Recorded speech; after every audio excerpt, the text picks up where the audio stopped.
দেই নাই, এটা নিয়ে কিন্তু কেউ প্রশ্ন করে নাই। তো দেখলাম যে দিলে গালাগালি খাওয়া লাগে, আর না দিয়ে যদি খাই ফেলে এটা কিন্তু মানুষ জানেও না। কিন্তু অনুদান দিচ্ছে সরকার কয়টাতে? 10টাতে। পাইলো না কয়টায়? আরো 890টা পায় নাই। পাইছো কয়টা? 10টা। 10টা আলহামদুলিল্লাহ পড়ছে, বাকি 890টা আমার বিরুদ্ধে এক ধরনের মানে একরকমের আমার বিরুদ্ধে নাখোশ হয়েছে। এখন এটা আপনাদেরকে একটু বুঝতে হবে, আমাকে যেই টাকাটা দিবে এটা কিন্তু স্বাভাবিকভাবে সবাইকে ইকুয়ালি দেওয়া সম্ভব না। রোজার মাসে 10 লাখ টাকা দিছে, 1000 মানুষকে দিছি, এটা দিছি, কাজ হয়েছে, আওয়াজ হয়েছে। কিন্তু কুরবানি ঈদ কবে হয়েছে? প্রায় 1 মাসের উপর হয়েছে।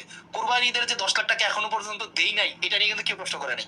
তো দেখলাম যে দিলে গালাগালি খাওয়া লাগে, আর না দিয়ে যদি খাই ফেলে এটা কিন্তু মানুষ জানেও না।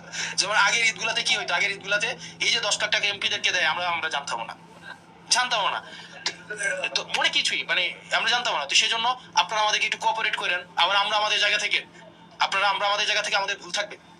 আমরা 2 চোখ, 2 কান, একটা মাথা, তার মানে আমারও ভুল হইতে পারে কিনা? হইতে পারে না? আমি কি দেবিদ্বারের সবকিছু আমি দেখবো? আমাদের যিনি উপজেলা নির্বাহী কর্মকর্তা উনি যিনি আছেন, উনি কি দেবিদ্বারের সবকিছু একসাথে? আপনারা একটা ঘর চালাইতেই তো আমাদের কষ্ট হয়ে যায় না? উনার আন্ডারে এতগুলা হচ্ছে ইউনিয়ন, এতগুলা গ্রাম, এতগুলা হচ্ছে দায়িত্ব, উনারও তো ভুল হইতে পারে কিনা? পারে না?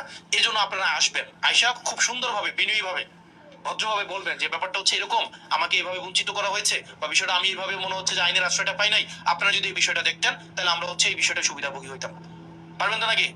আমাদের একটু ভুলটা ধরাই দিবেন, আমরা সংশোধন করে নিব। দিন শেষে আপনারা যদি আমাদেরকে চান, আমরা কাজ করাটা আমাদের জন্য সহজ হবে।